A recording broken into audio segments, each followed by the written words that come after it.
Spend your time with me. Looking for someone who can play though. Wanna hang with me. I'm not really looking for a friend, so spend your time with me. Looking for someone not afraid to give it all to me. Get next to me, get next to me. All that I want is to get next to you, get next to you. Not asking for much, but it feels like the two of us are golden, are gorgeous. We'll do you good, so take a chance on me. It's not just... Hi, my name is Muditambi Ravere. I'm the co-founder and chairperson of Women in Sport Foundation. Happy International Women's Day with our theme today of Count Me In, because we wanted to be count in for the empowerment of women and making a change in women in sport. Today we are going to focus on our international athletes because of they are doing a lot of work internationally, and we thought during International Women's Day we should actually put our focus internationally and let these athletes share their experiences, their challenges, and also how South Africa would benefit from their experience internationally. And also, I think it is very much important to learn about, especially for young and upcoming athletes, for them to learn about how to go about to open opportunities for yourselves to participate internationally, and what do you do to qualify to be an internationally recognized player. Today, I'm not sure whether Velen is already connected because she was struggling with connections. And if she is connected, Velen would be taking you through as a moderator of this session. We would then continue. I see now she's still struggling to connect. While she is actually struggling to connect, I think I would like to take this opportunity to introduce to you Carla Pretorius, followed by Bongi Msomi, and lastly by Roda Mrauzi. And if we could actually have a conversation whilst we are still waiting for Valen. Carla, what can you tell us? How did it started for you to participate internationally? Give us a little bit of your background and actually start sharing with us how did it started for you to participate internationally? Mala, firstly, thank you for this opportunity. It's really an honor and a privilege to talk about women in sport on a very special day like this, celebrating women internationally. So just a bit about myself. I'm a netball player playing for Sunshine Coast Lightning in the Australian League and for the Spa Proteas. Grew up in Victoria, and this is where I started playing my netball. And then when things started to happen, when I went to study in Bloemfontein, started playing there. And I think the most basic thing is just going through the ranks and competing locally within your community, and then hopefully getting opportunity to play nationally, and from there getting opportunity to participate internationally. So that's basically where it starts, just in your nearby environment, play for your local club, and then take the steps to the next level.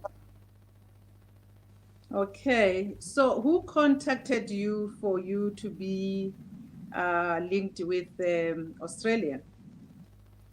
I think the most important thing is to make sure that you are a well-established player within our country, South Africa, making sure you compete here often. And I think the biggest break, and Bongi would also probably tell you the same, playing for the Spa Proteas, competing internationally and getting your name out there. And then from there, as these leagues start or build their different teams, they do go internationally and ask different players from different countries to participate in the different teams and within the respective leagues. So I think the most important thing was playing for the Sport Proteas, getting that international exposure, people knowing about you, and then just being asked by a club, for instance, Sunshine Coast Lightning, to come and play for them. So getting a contract there and playing for them.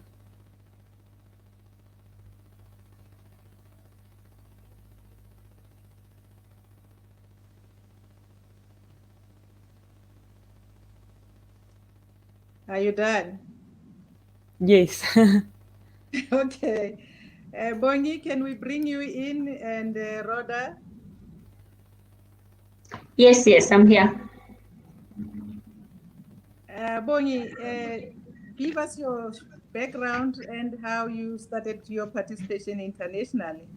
We know you are the national coach. Listen to me, coach. National captain of the Protea. So just relate to us about who you are and how did it started. Thanks, Ma. Before I start, I have to say thank you so much for really just reaching out to us. I think all three of us sitting here feel very privileged to be in this platform, and we want to share what we can, especially on this special day, like Carla said. Mine started obviously back home in Hammersdale, where I was born and grew up. Started playing netball there at Lutai High School, and in saying, obviously, following to what Carla said, it just starts with the local netball, and then going into your districts, going into provincial, and then I was lucky at one stage, obviously, to represent the Spa Proteas and even being named the Spa Proteas captain at this stage. I think all of that, for me, I have to say it's actually quite a lot of hard work. You cannot achieve any of these things without really working hard. And in saying this, you then get selected into your national side, where then a whole lot of people out there get to see you. And I remember when I started playing overseas, it was in 2015 when Tamsin Greenways, who was the Surrey Storm coach at that stage, sent me a message on the inbox on Facebook to say, listen, I've watched you play and I would like you to come over and play for our clubs. Me being me, coming from a township, I actually thought this was actually maybe one of those scam messages. And in all honesty, I had no much clue of the Facebook, of all the social media platforms and all of that. And after probably a month or so, I spoke with my local coach, who is still my mentor, one of the amazing guys I've ever worked with. And I told him this is what happened. He said, listen, you've got to get back to this lady and talk to her. So that's actually where my international career in netball started. I played 3 seasons in England, and I played 1 season in Australia.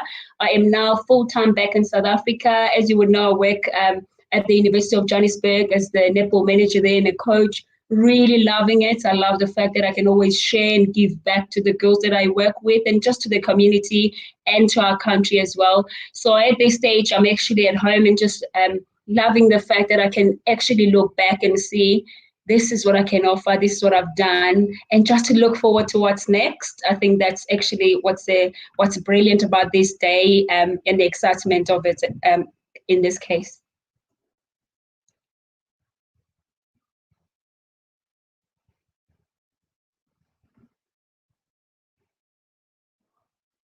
And how did you participate now internationally?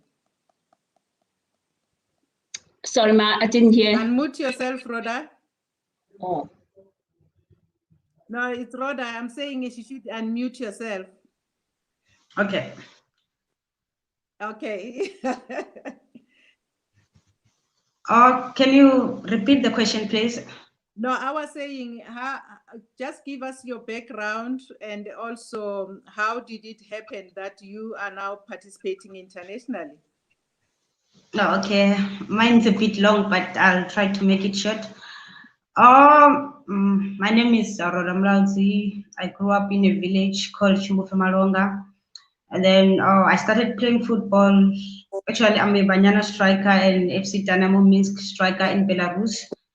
I started playing football with boys, and then from there, my parents moved me to Johannesburg. It's when I joined Colchester ladies team in Eldorado Park, south of Joburg. And then from there, I moved to Mamelodi Sundowns, where I was playing there since 2010. And then from there, when I passed my matric, I decided to go to varsity, where I joined Valley University of Technology. When I was done with my diploma in sports management and BA, I went back to Mamelodi Sundowns. That's when things started to move. And then I got selected for the national team, Banyana Banyana, in 2015.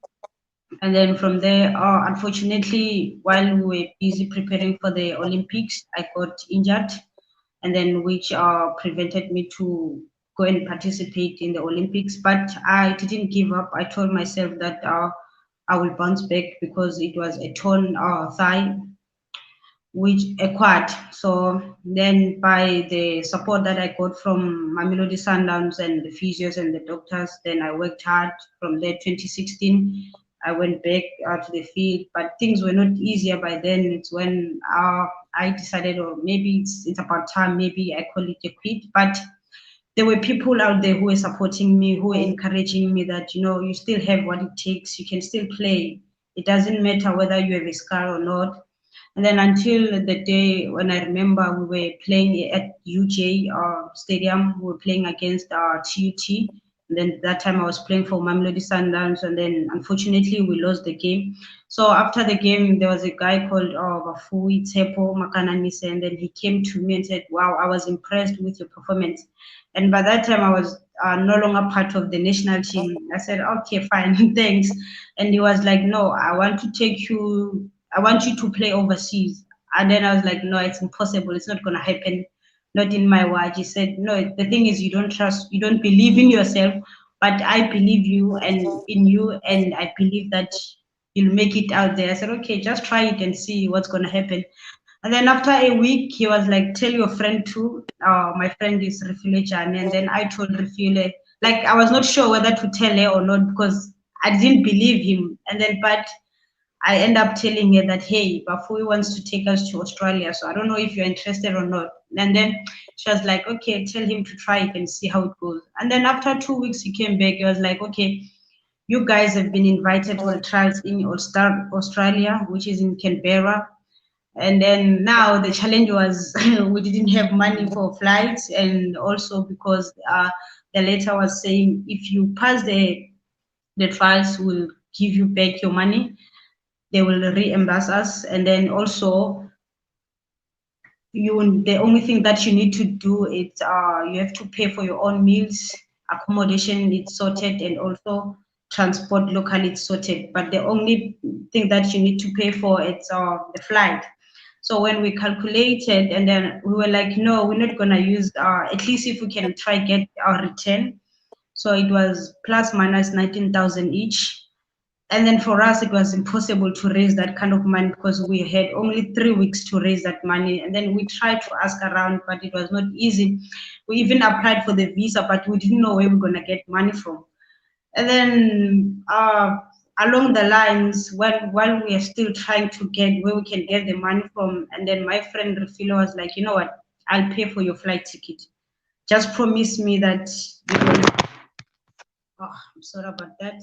Just promise me you're gonna make sure that you'll pass the trials." I was like, "No, it's fine. Let's do it." And then she paid for my flights. I thank her for that. Even still today, it was her and Leandra Smeda. She's also my teammate from Banyana. I still appreciate them for that. So we went to Canberra, and then when we arrived there, we didn't even know what was gonna happen, but hey, we're there. And then we did the trials. We were playing against boys, the under 15 and 17. Immediately, the coach was impressed with us, and then she was like, "You know what? I'm signing you guys." Then that's how it started for me seeing myself playing overseas. And then after that, we played a season in Canberra, and then I was awarded Supporters Player of the Season, the top goal scorer for Canberra United.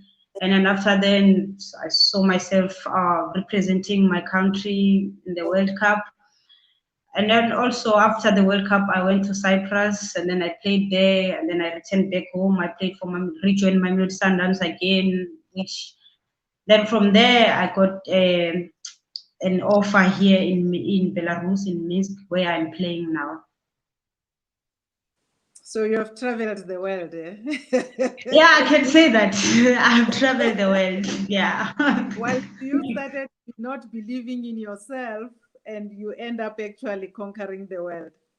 Yes, because at first I was like, this is not gonna happen. Because imagine, like, remember, I got an injury with which I thought it was over, and then after then, when I went for the trials and then passed the trials 2019, and also I also got the sponsor from Shuma. They came on board and they were like, you know what, we want to sponsor you. And then I just asked, is it me you're talking to or you talking to someone else? They would say like, yeah, we are talking to you. And now today, here I am. I never thought maybe one day I'll see myself playing the World Cup, especially after that injury.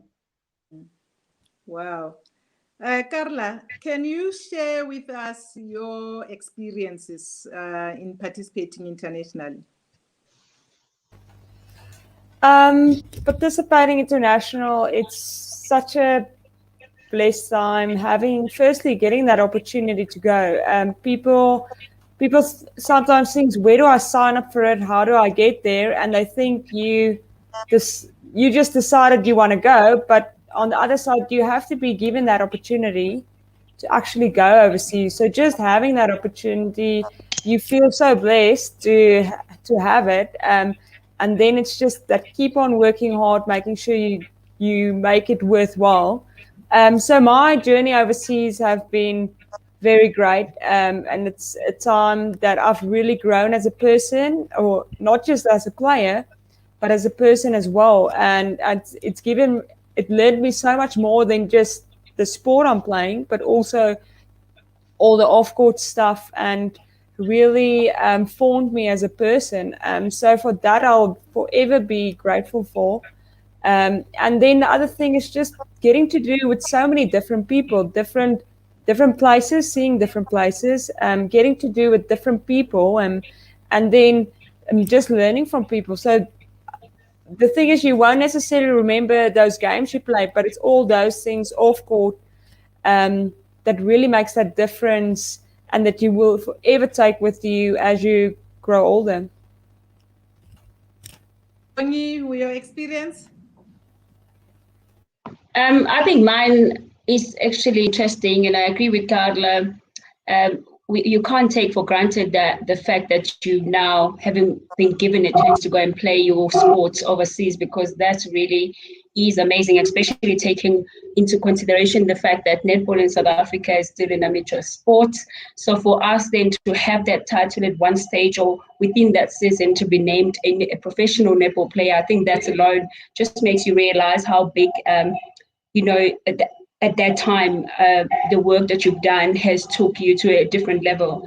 Besides that, I think coming from a township myself, obviously I could barely travel alone to town. So now having to travel alone to overseas, I think that experience, Rhoda will have to agree with me. It's something that you cannot explain to people, the amount of growth that you have to, obtain within a short space of time. And we kind of not really as confident as obviously we would be now from when we start playing the sport. So it's like everything that's in front of you, you're not even sure if I should say yes to this or no to that. So I think those learnings along the way, and for me, having to figure out on your own huge airports, having to figure out how to get to, wherever you need to get. I think people can take that for granted, but really it's not that easy. And that alone, it will make you feel that you've learned so much. Within 1 hour, you've been on your own at a certain space where you really have to grow up. So I think that's, for me, was just a big highlight. And then having to sit into meetings with different teams, different players, without knowing their backgrounds, literally having to Google, your teammates, so you get a different idea of probably who they are before you meet them. And the time you meet them, I think the professionalism when you get to that side. These people don't even know you, remember? So you get to join them, and the way they treat you, the way they speak to you, the way they value, your capabilities. I think for me, that was also an amazing part of my learnings. Obviously for playing overseas, but also I think we can't also take for granted the fact that you get to sign a contract for yourself to say, now you are part of this family, and being part of this family means 1, 2, 3. So I think that's also a big step from us, especially as women in sports in our country, because I don't think we still as formal in obviously attending to those things. And by the time you go and play for your club, it really gives you that open idea of you're not just another person, you are a valued person. And signing those contracts, I think it means so much, not just for yourself, but also for people that looks up to you, to say maybe one day I can be at that position if, Bongi, if Karev Roda has been. So it's really a massive growth. And I wish at one stage we can be able to sit in a space where we can share, and these kids probably out there, can understand exactly what it's about, and also learn whatever they can learn, and just us to give them the idea of what really this means and what it's all about.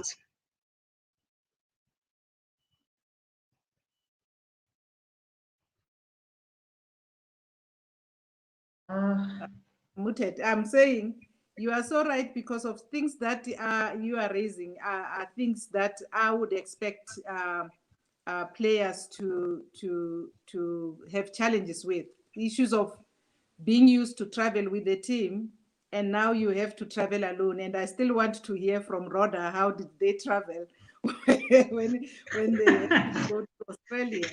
Because of these are real challenges, and if we don't talk about them, people would just think that it's just about taking a taxi from one station to another, and it's not like that.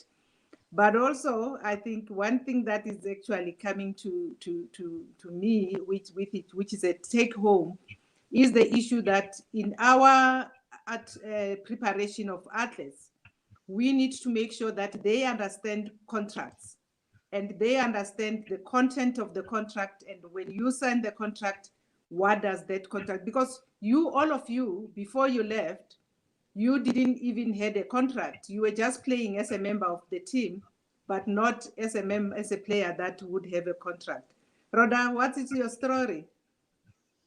I can say I agree with Bongi when she talks about traveling, especially when you are in Dubai. It's so confusing. You don't even know where to go, who to ask. Some people, they don't even understand English, so it's a bit difficult. But also, I agree with Kyla up there when she says we have to appreciate that thing of you have a contract, because there are a lot of players out there who are good players, but they're still playing local, it can be netball or football. So we just have to appreciate that moment of you having a contract playing overseas, because getting a contract overseas is not easy. I don't want to lie and say, no, it's something that just happened overnight. No, you have to work hard for that. You always have to push yourself, and no one is going to push you. It's not like when you are home where you have maybe members of your family where they will push you. But when you get in the international stage, it's a bit different. You have to push yourself. You have to understand why you're there. You also have to know yourself and be confident, because sometimes it's not easy. You are meeting different people from different background, the language itself. With Australia, I can say it was a bit better. It was great actually, because they use English. We can understand each other. We can hear each other very well.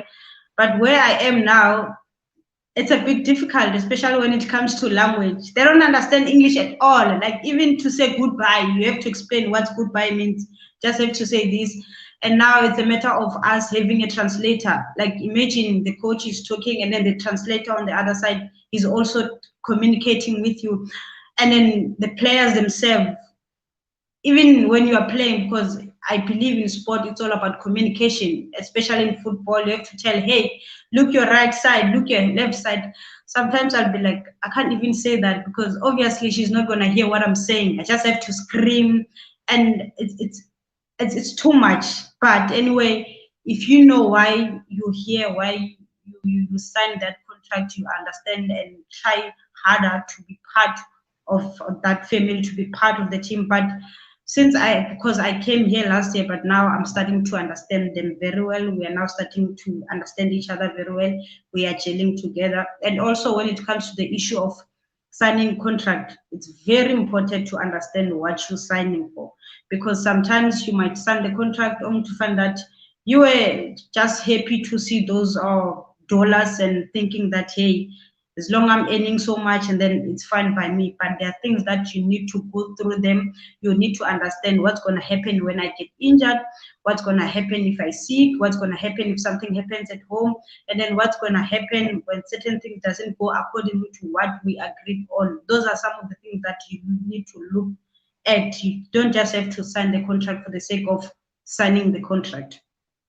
But so far, I'm enjoying my stay this side.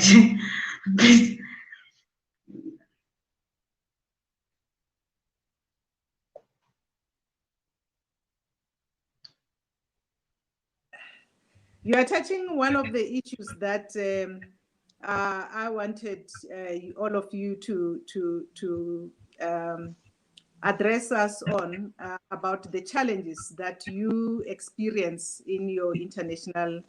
There would be some successes and nice achievements that you would cover, but also whilst you are playing there are challenges. And I think you have touched the issue of the language as one of the challenges. What were the other challenges, Rhoda? The other challenges? No, so far the only challenges that I'm facing, it's the language barrier. Like, it's only they speak Russian, and if you check in South Africa and you only speak Afrikaans, English, Venda, Sotho, there's nothing like Russian. Always when you have to communicate, you have to use Google so that you can communicate with them.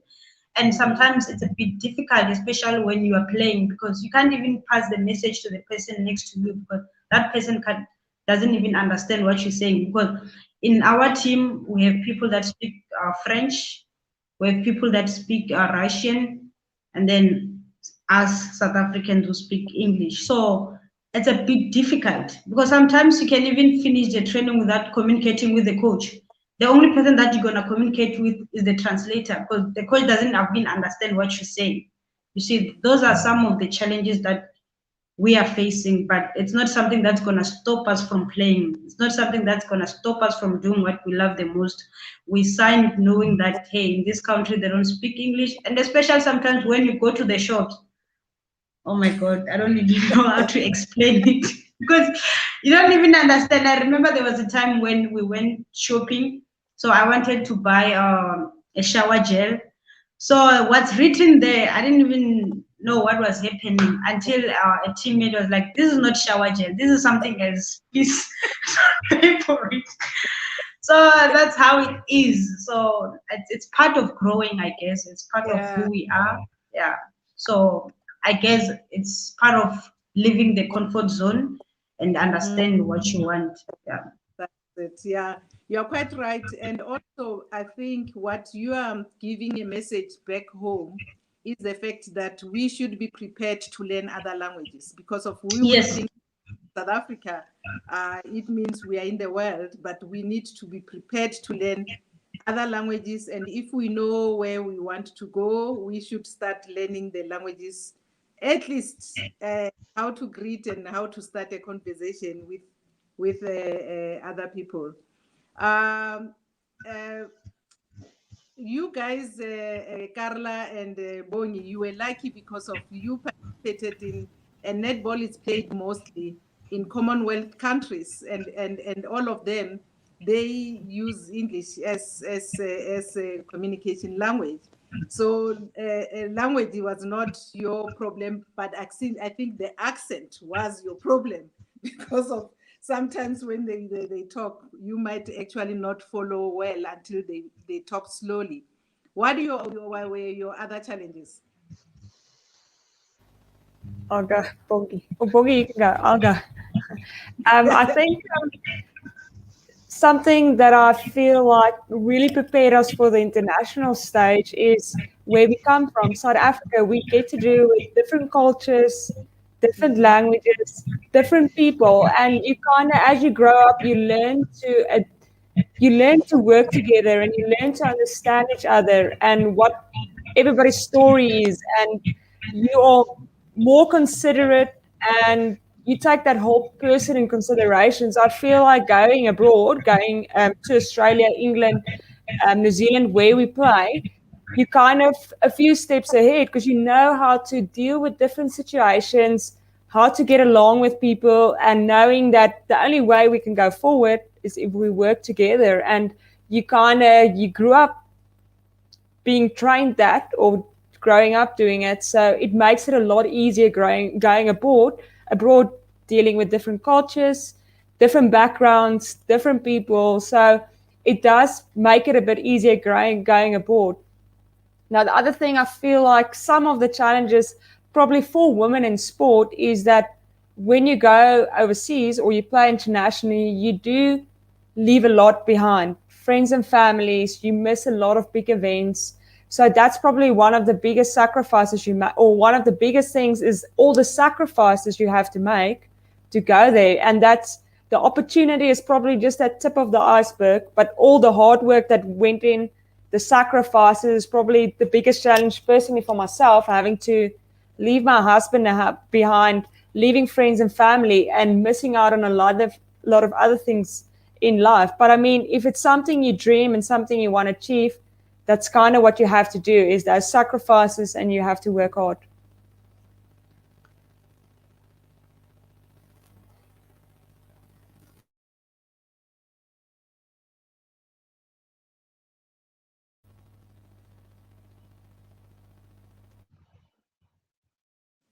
Bonyi?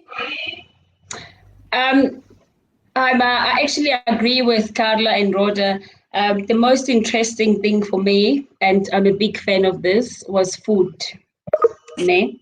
So now, growing up from a township, there's nothing wrong with that. You grow up literally enjoying your mom's food, the style of, the cooking and everything. And then all of a sudden, you're now having to play, even at a national side already, it's a big change because there you go. First time ever, there's lots of green salads and all of that. And I'm like, hey, I really don't want to eat this. And then, and I'm saying this because probably sometimes now we still have athletes who still worries more about those kind of things. I think then going into a national level space where you then get taught about your diet, how important it is, the kind of food that you have to eat, when and at what time, either before or after training and all of that. I think that's a massive learning for someone who has never had that type of experience before. But having to change from eating what I like and having to go to camp, having to go overseas and finding these different types of food, actually for me was a bit of a of a hustle. But anyway, I think in saying that, besides the food and all of that, the most important parts of the learnings and of the hard times was to actually realize your capabilities. I think as females coming from South Africa, coming from different backgrounds, the diversity in our country, you actually sometimes really are not even aware of how important you can be, either in your community, either in your family, either in the team, amongst the team, probably that you lead. Obviously, myself and Carla sitting here, we're leaders of the SPA Proteas.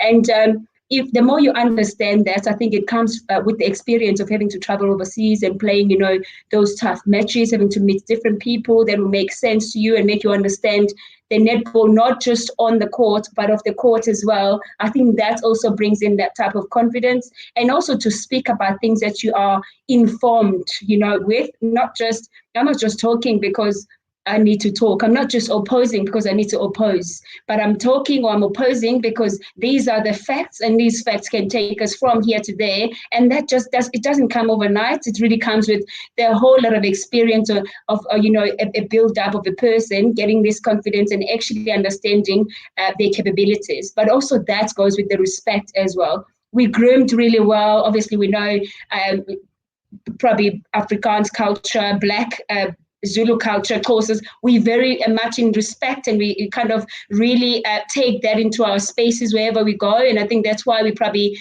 when we do go overseas, things really probably go well at one stage, because that doesn't leave us. We were taught to be respectful, yet now with that being respectful, you're now being informed and you're now confident. Taking that into consideration, we sit here and we're celebrating a women's International Women's Day, and we can be proud of saying, I can actually have a say in a very respectful manner, but it can take, not just me forward, but a whole lot of people who looks probably up to me forward. And that's for me is a lot of learnings. And even sitting here, I'm actually excited listening to Rhoda and Cara, because when on earth would we be sitting like this if we didn't have these experiences? And is this actually what happens when you go and learn and you're willing to share and you do something for the goodness, not just of yourself, but for others as well. So all thanks to you, Ma, that we can share all these things today.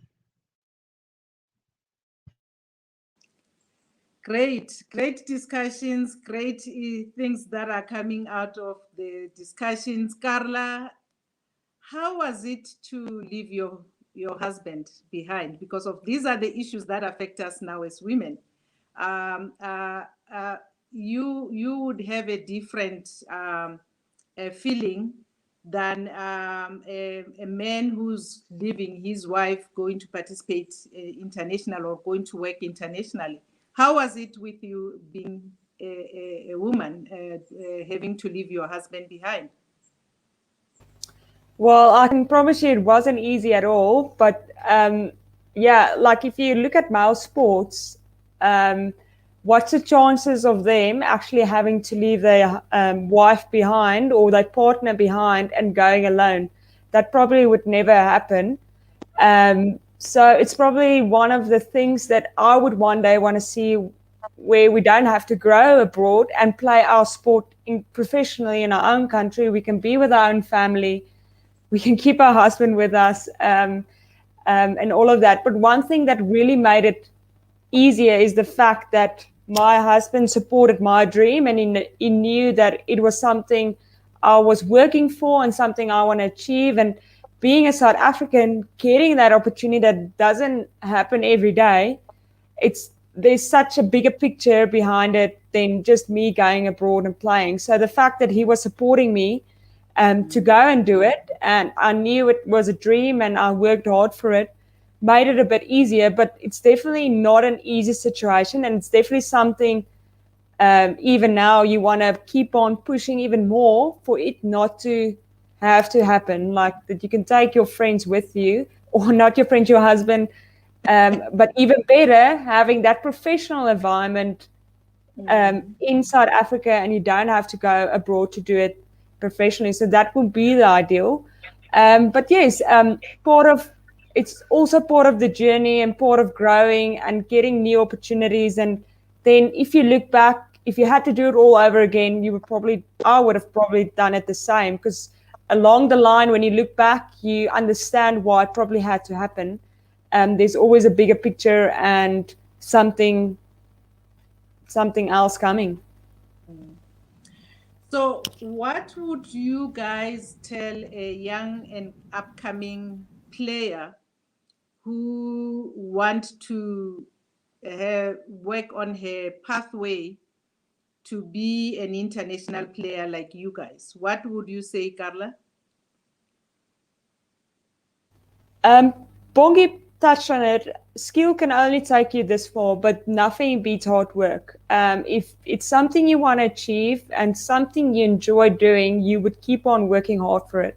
Now, whether it's in your sport or it's something that's not a sport, if it's something you enjoy, you'll keep on working hard, you'll dream, and you would want to achieve it, and you want to live that dream. So hard work is the biggest thing to achieve it. But I always say, in your nearest environment, in your community, be the best you can be the best player there, and then it will take you to that next level.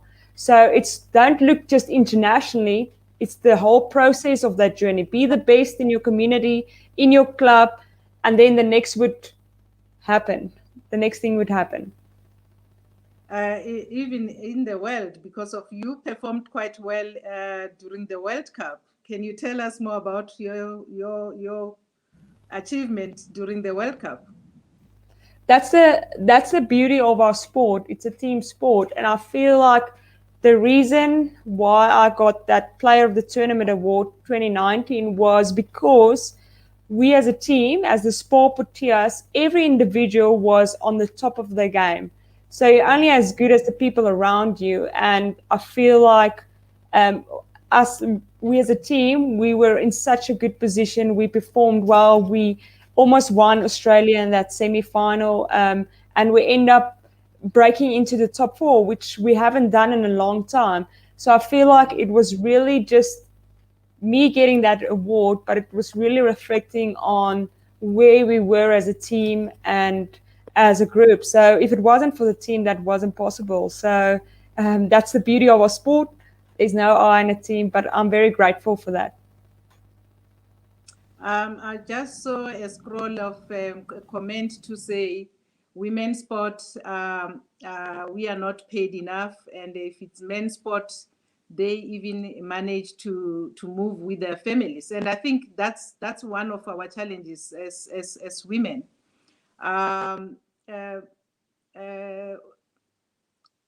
Rhoda, what would you say to young girl who's playing football who wants to see herself in the global arena?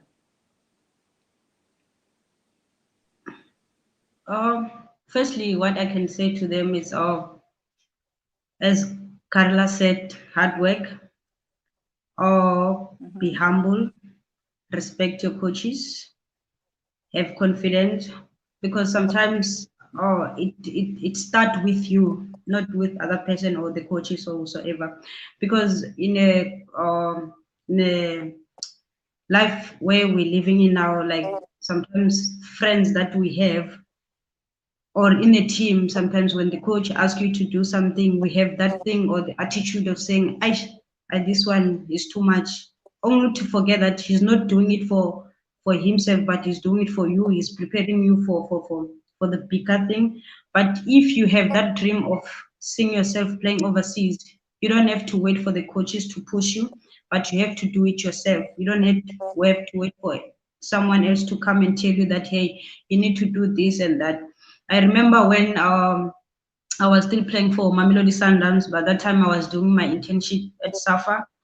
And then I would ask my boss to leave to go and train, because sometimes we used to train 3 times a week. But I wanted to train more because I had a dream to play overseas. I had a dream to represent the country. I had a dream to play for the national team.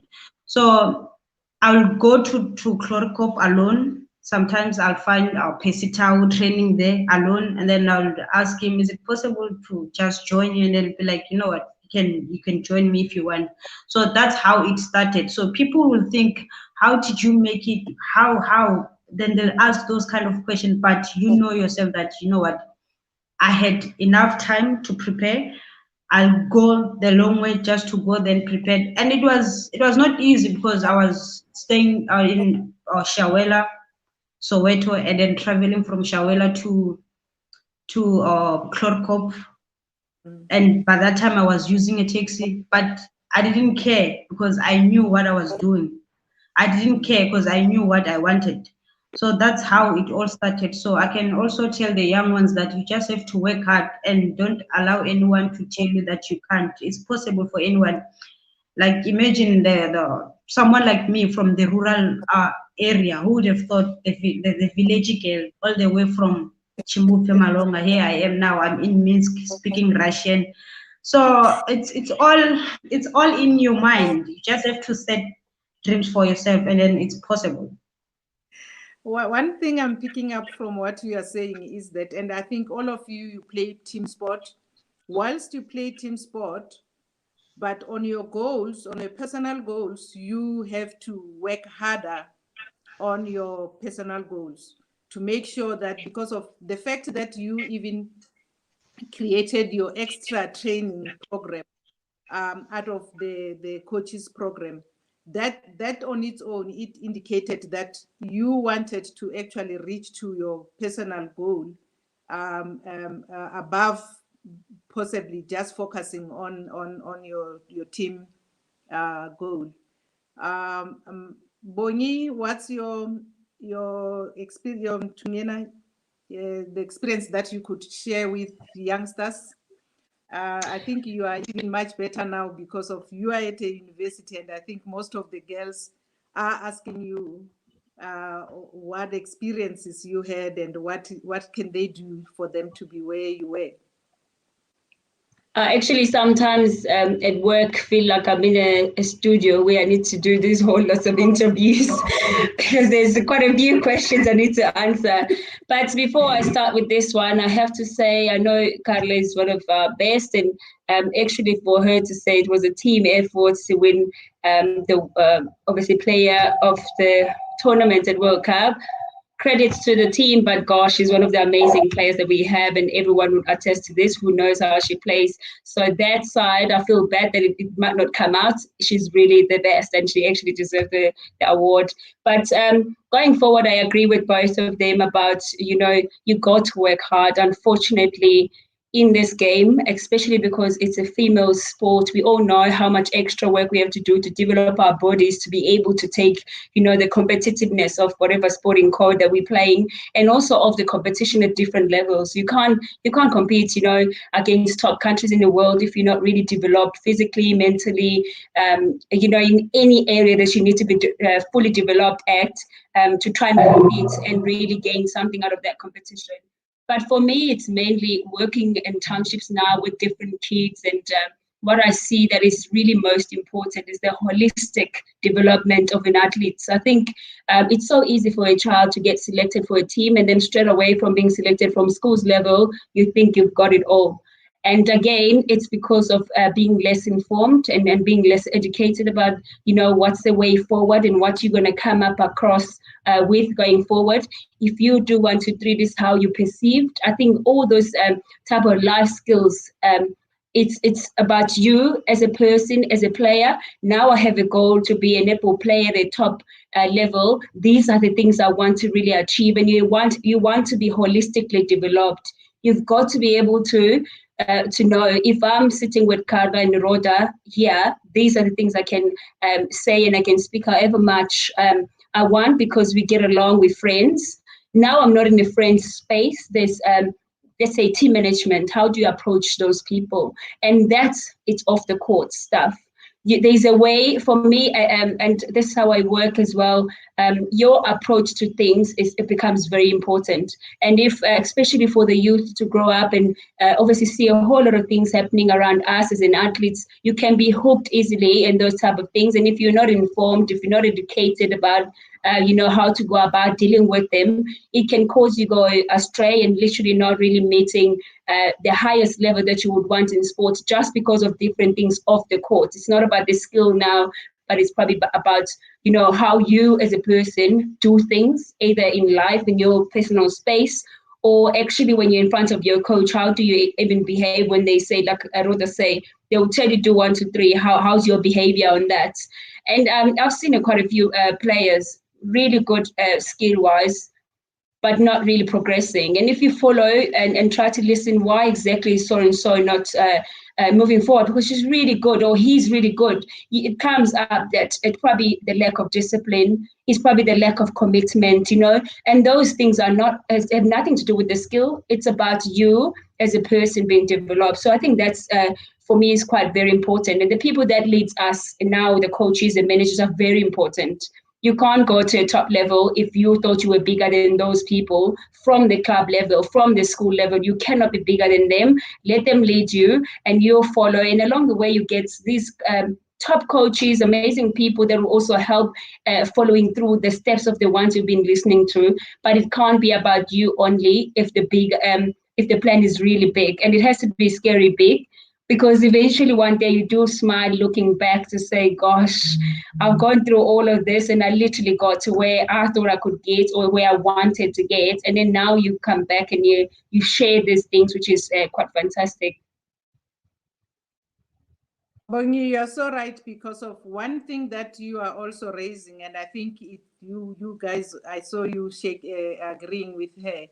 Your attitude counts a lot more than your talent. You might have talent, and if you have a bad attitude towards the coaches, towards team management, towards other players, it could actually affect your progression. And that's very much important. And also what I agree with you, Bongi, on the issue about Carla. I was there at the World Cup. I saw her performance, but I just want, yes, because she performed so well that she deserves the award. And I just want to raise one issue that we usually do as women.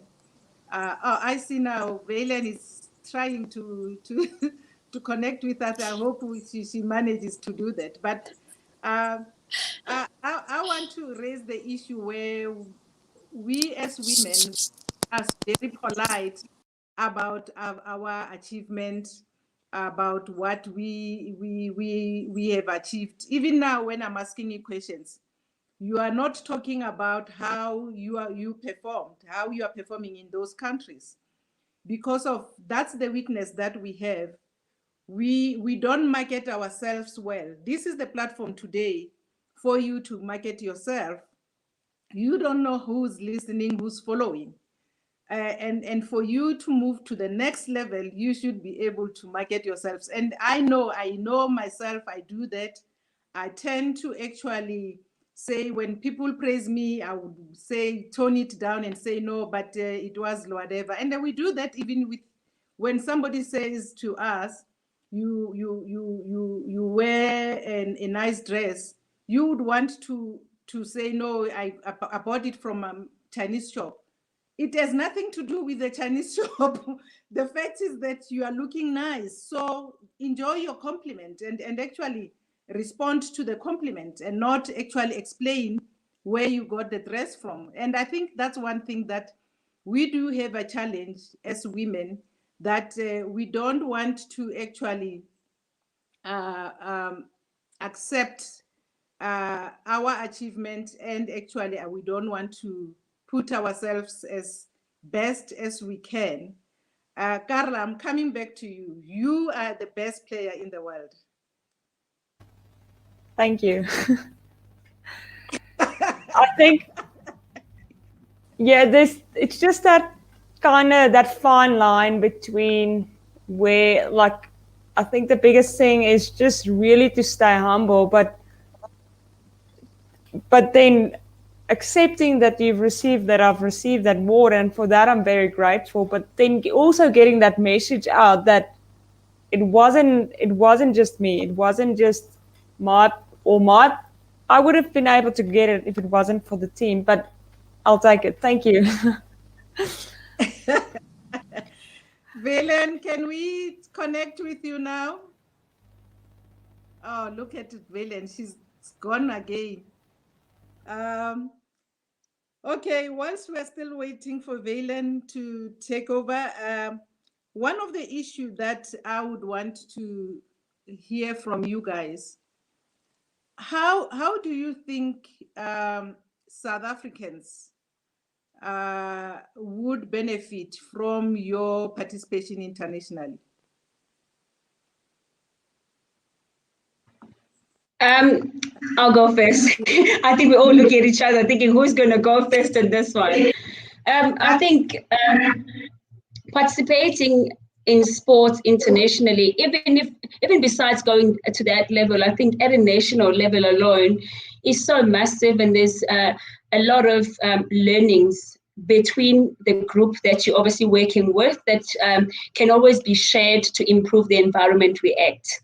I think that's also, though, a very big statement, because sharing information and having to change the environment you act takes both parties to buy into whatever the experience is. That obviously myself, the athletes have played overseas, and Carlos played overseas, and Rhoda now coming into the table and saying, listen, we've seen the leagues overseas happening. It started at development level, and this is how they run it, and this is how they get players involved. You know, this is how now they do each and every step properly followed and mentored to make sure that it's probably helps in at this stage. I think that's type of communication then does help, but it also needs to be received and received well for both parties to work. And I think that's where I actually like the International Women's Day, because we can be big, especially as female, in trying to pull apart rather than going into stuff together and really working and making an environment we act as best as it can be, not for the benefit of the ones who are in front, but for everyone that's looking up to being at that space, in a couple of years to come. We always talk about in netball about, the things that we are doing now, things we're trying to achieve now. We know that we're probably not going to get so much out of it, but it's going to pave the way for so many athletes who looks up to us. And unfortunately, in this case, we know in terms of the sponsorships of female athletes, the finances, the support is not as where it should be. We all know about that. And knowing that you're paving the way, sharing the information, putting in the guidelines, doing the hard work and ensuring that changes. We understand it might not benefit us more, but mainly the ones who are coming, who are coming through and looking up to us. But it's basically, for me, a lot of learnings can be shared. The experience is really massive. It's about all the parties now pulling in together, making the information that's there to be used in a precise way that's not going to just benefit one person, but actually the future of our sporting codes, irrespective of which code obviously you participate in or you're part of. So yeah, I think it's really great, and it's just again about us going out and sharing our experiences and finding the fine line between share it now in this way, is it going to help or not, because that also can be a bit tricky as well. Who do I share with? Like if I share with you, Ma, there's a different way of me sharing it with you than sharing it with Carla, because you're sitting in different positions. So I think even that is me talking about being holistically educated or informed or developed, because there's ways and of doing things, and sometimes we get it wrong, and then we lose the important touch of now the information that's really need to be shared can't be shared because we broke, probably this one spoon that was supposed to dish for all of us.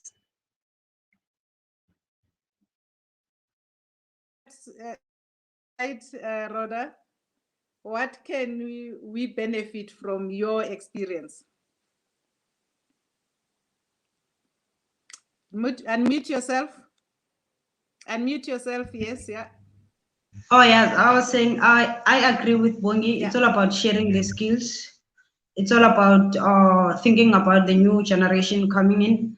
Like especially if I look back, I've played from our different leagues, and then obviously the tactics are different. So it's all about when you come back home, you teach people how things are done out there, how we can better ourselves as a country, especially when it comes to women's football, because things are different out there. You might think only to find that you just know half of it. You don't know like everything. And also with something that I can say, it goes to the coaches. Sometimes when you are teaching people how to like when we are doing, let's say we are training and then we have an exercise, you must explain and elaborate that exercise. What's the reason of doing this exercise? Not just doing the exercise for the sake of, no, we did that exercise. Players must understand why are we doing that exercise. We must teach the players from the young age the basics of playing football with both feet, left, right, and also we must teach them what to expect when things are like this, because I think those are some of the things that I think we are lacking, especially when it comes to women's football. Because if you check overseas, even when you know that I'm better than that player, but when it comes to tactics, you know that, oh, that player, she's good with that. I'm good with skills. I'm maybe natural talented. And some people are not natural talented, but when it comes to basics, when it comes to hard work, they're good on that. So I think we should also start learning to do that. But as Bongi said, it's about time when we get sponsors that can help us to have maybe because I think we are lacking things like we don't have things that we can use to do a lot of things. Because if you check with us, especially women footballs, you find that we train three times a week, which is not good enough, and sometimes we train late, and coaches, they don't have enough time to teach us those basic things. But if we can get sponsors on board, I think it's going to be easier for us to have enough tools to use so that we can able to better our players going forward. I think, you know, as women, we need to celebrate ourselves during this International Women's Day, because there you are, you guys are internationally participating at par with other women who in their countries, I think sponsorships are much better than in South Africa. And the fact that you made it internationally with no sponsor at all in this country, and then not even having your own personal sponsor, it's a great achievement. And it's an achievement that all of us, we need to celebrate, to say, this is what we can do without funding. What more that we can do if we do have sponsors in netball, sponsors in football, not only one sponsor, but sponsors that actually sponsors you in full. And if we can do that without that funding, it means that with funding, we can actually do more. And I think that's one thing that we need to start challenging corporates out there to actually start looking at. I mean, I think now we have more Banyana players abroad as compared to Bafana. And I think we need to do that research very well in order for us to use those facts, for us to actually challenge those corporates that are not supporting women. Carla, what can you tell up and coming girls about, no, not tell up and coming girls, but I want you to share your experience, to say what I gained as Carla in my time. I think up and coming girls can, not girls, South Africans can benefit a lot out of those skills. What are that, not only skills, but I think also the experience? I definitely think there's a lot. If I can just add to the previous question, one thing you can do is come back and share all the information you've thought, as Rhoda and Bongi has mentioned, but also I remember the dream for me started when I saw South Africans playing abroad.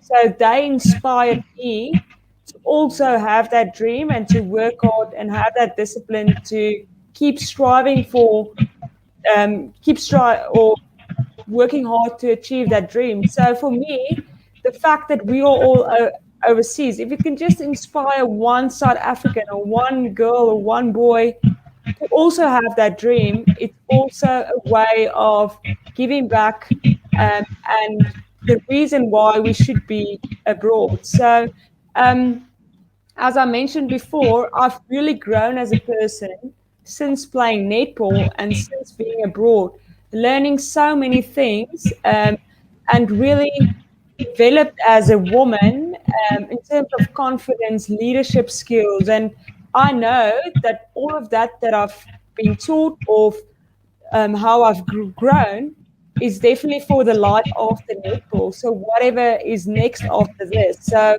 I definitely believe in that. It's everything I've experienced during my journey abroad or internationally, and how I've grown and who I am today. It's all for what's coming after the sport, and whether it's working with people or in my next job, but it's all coming back to the fact that you're going to give back to the community and hopefully make your nearby community or environment a better place for somebody else. One of the issues that you might have benefited from participating internationally, it's about social life. How does it differ from before I come to that, I just want to go back to the issue about what you can share with South Africans. The point is, one is that I would want to know how do you transfer the knowledge to your team when you come back? Because we hear about your experience, but how do you then come back and transfer? Because of, I think your gained experience, it's very important for South African team, for Banyana Banyana, for the Proteas. That knowledge is very important. How best do you think that knowledge can be transferred to the team? If I can start with probably not at a team level, maybe where you are based mostly, how do you transfer this type of experience? I think we've seen this, especially with women in our country, that they really want to be out there and share their experiences in terms of either coaching or, running talks or motivational speech. I think we've seen a whole lot of athletes doing those kind of things. And I know I'm sitting here, I've got my own project, the Bongim Somi Legacy Project. It's about just sharing the skill. And we do these things not because we have the time, we're busy, but it's because we understand that we can't really keep in touch most of the time with those athletes who aspire to be us. And if we don't make means, then we never meet them to share our knowledge, which then this knowledge becomes a little bit, useless, if I can put it like that.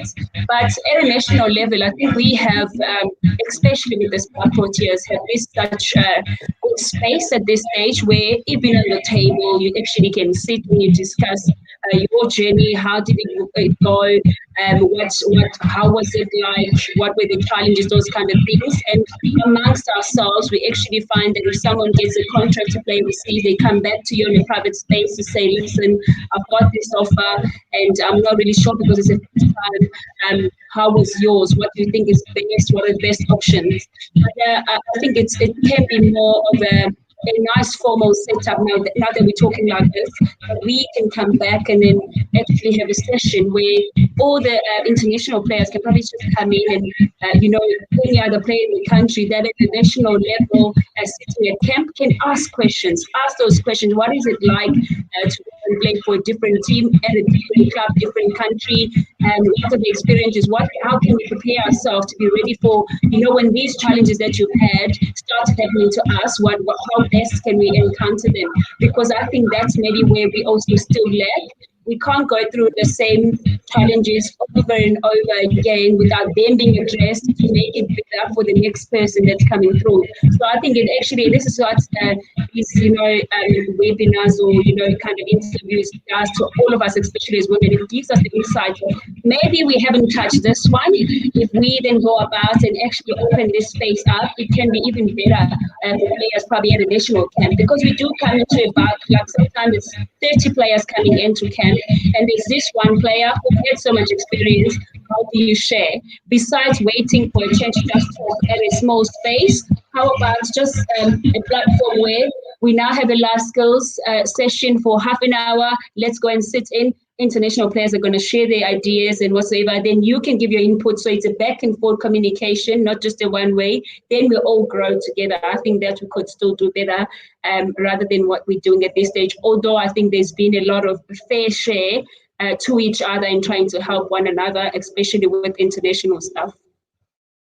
What Bongi, you have said it Tungena loudly, because of we wanted as Sawasf to have as many players as we can. Our challenge was the time, and to get the schedules of different players into one time. And as a result, some of them couldn't actually even come up to link up with us today because of that challenge. But I think what you are raising is that it's becoming more important for us to have such forums where international players would share with other players, so that we don't go through the same experience, the same challenges. But again, coming back to a team where you are raising the fact that possibly there's a need now for us when we sit with the teams for the coaches and managers to give opportunity to international players to just share their experience. And there could be one of the techniques that you have picked up internationally that you would want to share with the team, and what people should be free to share those experiences. What about you, Carla? I think Bongi touched on it all. Yeah. I think she touched on it all. I think we can definitely create, there is a sense of sharing information, but I feel like there can be more done, especially with the national bodies of different sport, to really delve into the different experience of different players in different leagues.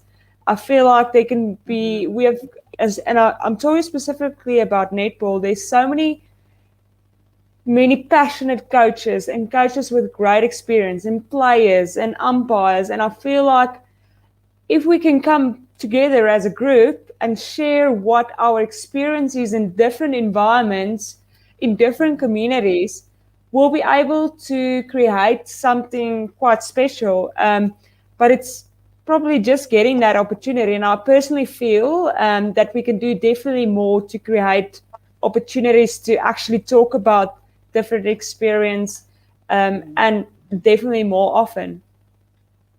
We can conquer the world if we work together. Definitely. I agree with both Kyla and Bongi. I think it's all about understanding each other, and then especially when it comes to different kind of sports, it's all about sharing the information, because we as players, we all play in different leagues, or especially in the Banyana team, some are playing in Spain, some are playing in Italy. So it's all about the experience that you came across as you're playing in whatsoever league that you're playing. So I remember there was a time when our coach, the national coach of Israelis, she once asked me she's connected today. She's here today. Yeah, like she has, like, you have grown. You must here today. She's supporting you. Yeah, like she once asked me, like, oh, you have grown up as a player. What's the secret behind it? So I had to share the information with her that this is how it is done overseas. This is what we go through as players. This is how they treat us as a professional players. And then also one of the players from the Banyana, she asked me, what are the challenges that you guys face when you're playing abroad? And then I had to share that with her, that these are the things that you're gonna come across, and then these are the things, and this how you have to deal with the challenges like this. And also I have a project that I'm doing, which is Boots for Africa. We go to different provinces to donate soccer boots to the unprivileged players. So last year we were donating soccer boots in Limpopo. So I had also, when I'm there, to share my skills, to share the challenges, to share whatever challenges that I'm facing while playing abroad, so that I can prepare the mindset of the young ones, those ones who wants to see themselves playing in a professional league or in a outside internationally. So that's how we can able to communicate or share our skills with those young players who want to see themselves playing overseas. Rhoda, what would you say your success out of your participation internationally?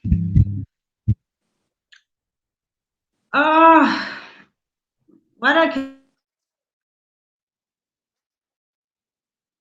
What are your contribution in your team also, as you are playing? And I think that's the success that I'm talking about.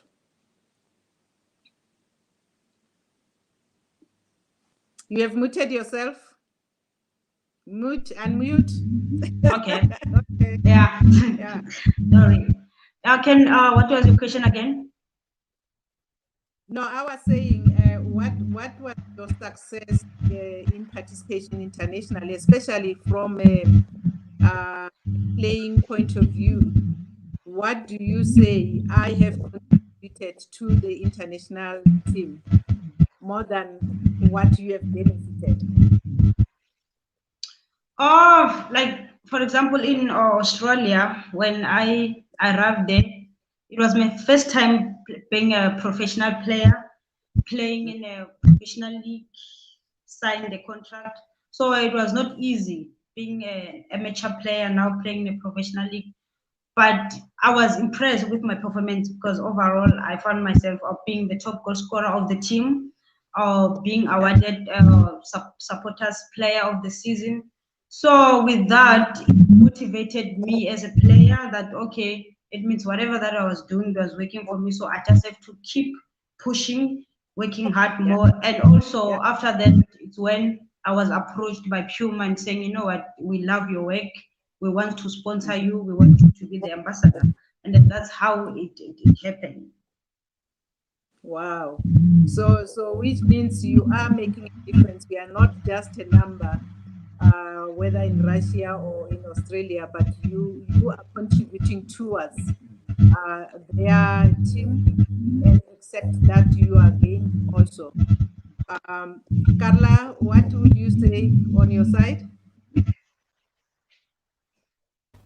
Carla, I think, unmute yourself. especially, I think it's definitely a new Unmute thing yourself. going. It is. Is it? Yeah. Is it going?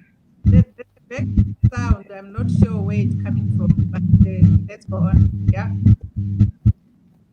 I think going abroad, you're definitely new in that environment, but you're kind of open to learn. You're kind of open to grow, and the more you stay in that environment, so from one season to the next, you're definitely better off, or definitely going better into the next season because you get used to it. But if initially going into that, it is a new thing, but you are open to grow, and the fact that you're open for it gives you that opportunity to actually grow. And as the season goes on and years goes on, you're definitely better off and better prepared for a season that comes.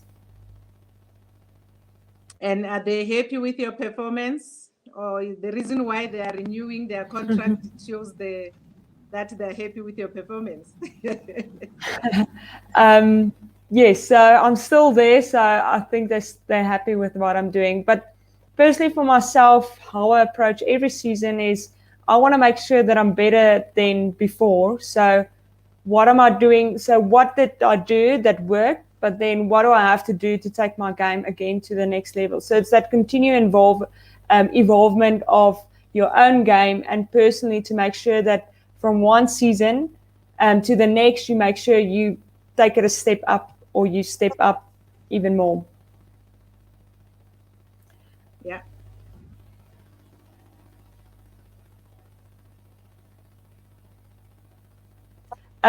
Mamita, Tami, sorry, I have to leave. I have another appointment, so unfortunately I have to go. Continuous performance and making sure that your level keeps on going higher and not lower than Definitely what you were performing in the previous season. Is that true?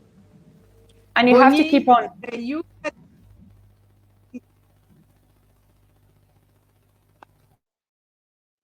Yeah, to travel. Yeah. Carla, thank you so much, because I understand you have to go back to Australia and you have to prepare for your testing and all the things that you have to do. But thank you so much for your time, and we will be following you whilst you are back, and hoping that you will do your best.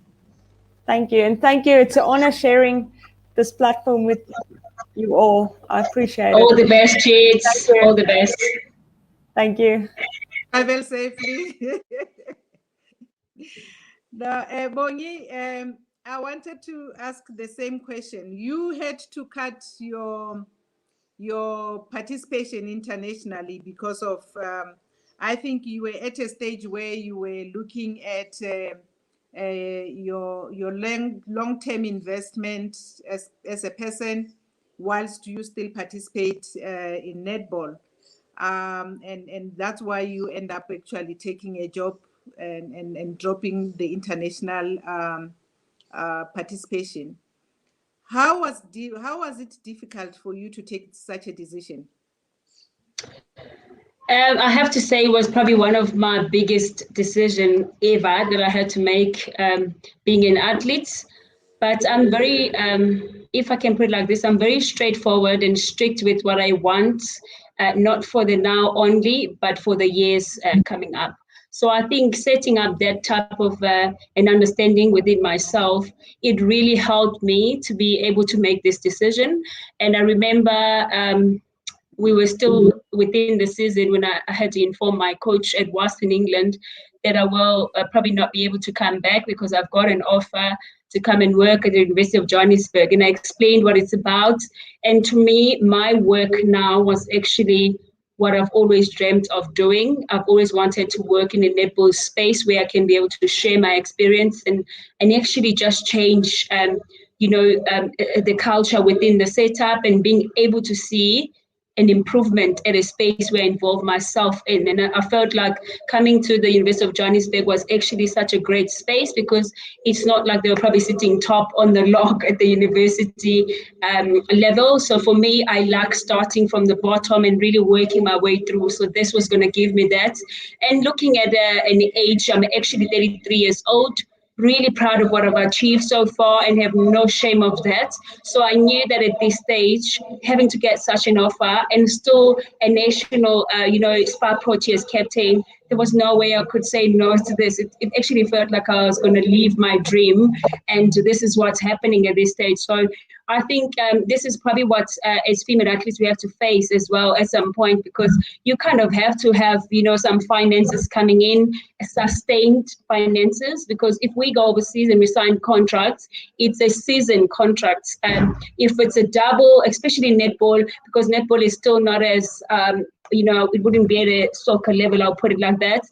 But you wouldn't get, it's very rare that you get a 3 years contract. You get a season contract, which is probably from Jan to December. As that contract finishes, you're not binded to anything and no one is binded to having to pay you. So that's I've done, and I've done it at the right time, I believe. And it helped me so much. Like, it gave me the whole lot of, different perspective of life. But it got to a point where I had to now think of, I've done it all, now what's next? So thinking of the University of Johannesburg, I'm really, really enjoying it. I'm establishing now an open club here where people can come from outside. We can reach out to community, and we can also serve the student athletes with the high performance environment that's needed through all the experiences that I've gained overseas. And that's, for me, is me, even outside, my space of being an athlete. It's when now I start putting things into place for other people as well. So it was tough decision to make, but I have to be honest, at the University of Johannesburg have been really great to me. The full support they have of me, I do every now and then. You'll probably see I join the SPA Proteas whenever I need to. I have never had issues. Then I come back straight to my work and I do what I need to do. So quite blessed. And I would say it's very important as an athlete to think of the after career, especially in sports. It's not a long-term, career. If anything happens, you've got to have a balance. And that's why I always say to our recruits, to the student that comes in, for me, it's academics first. Then we drill you into being the best netball player you can be. But you got to stick to your academics. Otherwise, then you have one part sorted and the other part is not. At a later stage, you need a job. They won't say Bongi played overseas or she's a SPA Proteas captain. Now she can come in and work as a netball manager. They need a paper that will say you've got the qualification plus your experiences. Now you can actually work. So I think that's very important. It's stuff that we also can share amongst ourselves and in the netball family, or literally with any other athletes out there. Bongi, I think one thing that you are raising, and which Rhoda have raised also, is about academic work. And one thing that I feel proud about women who are participating in sport at whatever level, most of them have qualifications. And I think that's one of the things that we should actually encourage even young and upcoming athletes, for them to focus on their academic whilst they are actually participating in sport. But what is more important from what you are raising is the fact that also plan for your exit. Don't wait until you are pushed out, and then thereafter you don't know where to go or what to do. Plan your exit, and I think you have planned your exit whilst you are still active in netball, and I think that's a good way of planning. But I think also we need to make sure that other up and coming girls do focus on that. Rhoda, have you planned already your exit? Or you're still enjoying playing? Just unmute yourself. Obviously, I've planned my exit. I support with what she's saying. Education is key. You can be as talented as you are, but if you don't have those papers, those documents that show that you qualified for certain position, and then somehow that's why you find, or especially in men's football, when their careers out there, they're doing well, having money, but without using that money in a proper way, and then when things are now starting to battle, they don't have something that they can fall onto. But it's good when you know that the minute you start to realize that now I think the career is coming to an end, you know that you have something that you can live on. So yeah, myself also, I've two qualifications which I believe that can helps me. Beside that, I also have something that I'm planning on, so that when I decided to retire from playing internationally or locally, then I know where I stand.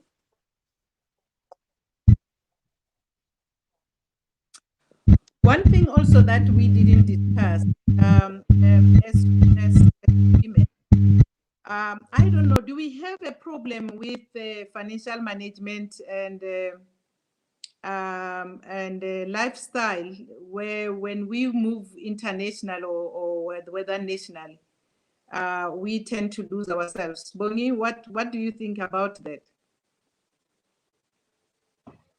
I think that's alone, Mark, can be something that we can also look at, especially for up and coming athletes, because we all know having such financial opportunities, lots of money can cause your head sometimes to spin around thinking you've got it all.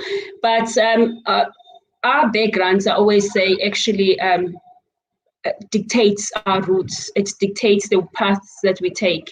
And for me, even being in England, knowing I'm earning in pounds, being in Australia, earning in dollars, I always knew I have a home and I have people that probably looks up to me. I have a mom that I have to go back and look after.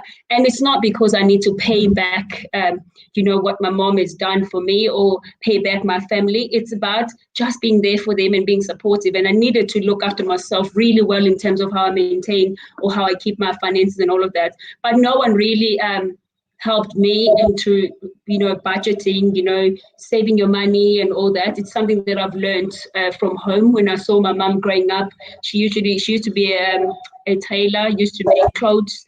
And I remember in a month, in a week, she used to get paid like 300 rands. But until today, we never slept at home without food. So I knew she would save, and I knew for her, the most important thing was you don't just take all you have and share it at the same time, and then you don't have a long-term plan in terms of your finances. Should you need, now let's say you're sick, how do you not go to the hospital if you don't have the money?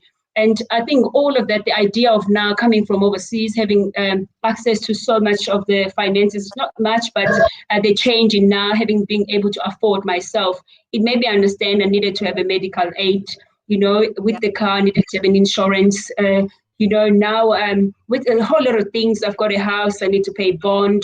So all of that really now plays a part into, you've got to be able to budget. And if you didn't have such experience, if you didn't have funds available, you wouldn't really think about those things. But I have to say there's such a big need in having to teach athletes or educate athletes in terms of how do you then work around your finances. We don't really have that, and especially as females, because there's not much finances coming to us. Whatever we have, we really need to be sure of what we do with it, which ways can be better. Sometimes even with the banks now, they will tell you if you take this part of this type of contract, it can make you earn these amounts of points, but if you take this one, it's less. So all those things you understand along the way, rather than having this maybe within our teams now or within the setup of the national side to say we have now a financial debate, not a financial debate or a workshop. This is what you can do if you get a sponsor. This is 1, 2, 3 you can do with your money and whatsoever. So maybe this again opens up a lot of loopholes that we can probably try and cover going forward to help the athletes, grooming them holistically like we spoke about. Rhoda, in wrapping up, we are talking about finance. I know you have dropped a little bit. Now you are back. When you started having more money now, earning, did it affect you? Did you need some financial management? And how did you manage your finances? I can say, fortunately, I did accounting at school, so I know how it works. So it was just a matter of me having our investment account where majority or half of my payment of salary, I put it in investment account, or some bonuses, I put them in investment account, and then the little money that I can use. Because what I believe in is when you are internationally, you don't use your money like the way how you can use it when you are home, because sometimes things this side are less expensive compared in South Africa. So it's all about using your money for basic things like toiletry, maybe food, and then that's it. And then the rest of the money you can put it or for investment, so that you know when you come back home you have enough money to start afresh or to do whatsoever that you're doing. And also sometimes you also have to help out at home, because sometimes you find that you are the one that is helping at home. So with that, I'm sorted, because I know half of my salary I invest it, and then half of my salary I can use whatever that I want to use it for. Oh, thank you. Thank you so much, ladies. We have now come towards the end.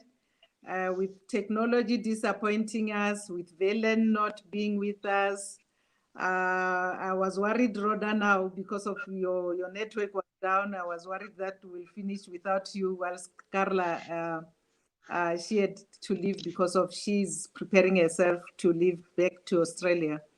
But thank you so much for you guys. I think what you shared with us, it's so informative, and actually even me with myself, not being an international player, I can actually take up what you were saying to impart that knowledge to other young and upcoming girls who aspire to go internationally.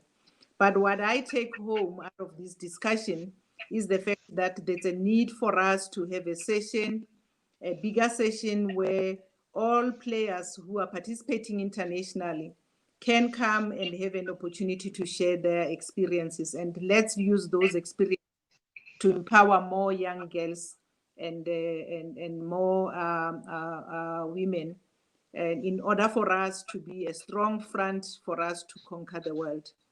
With that in mind, I just want to say thank you so much for your time, Rhoda. I know we were struggling also with your training session, but we managed to make it, and, and we couldn't make it with other players. But thank you so much, and wishing you all of the best, and happy International Women's Day to every woman who's connecting.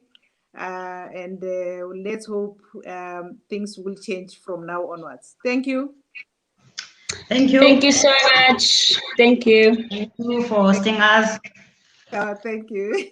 You're welcome. Okay. Bye.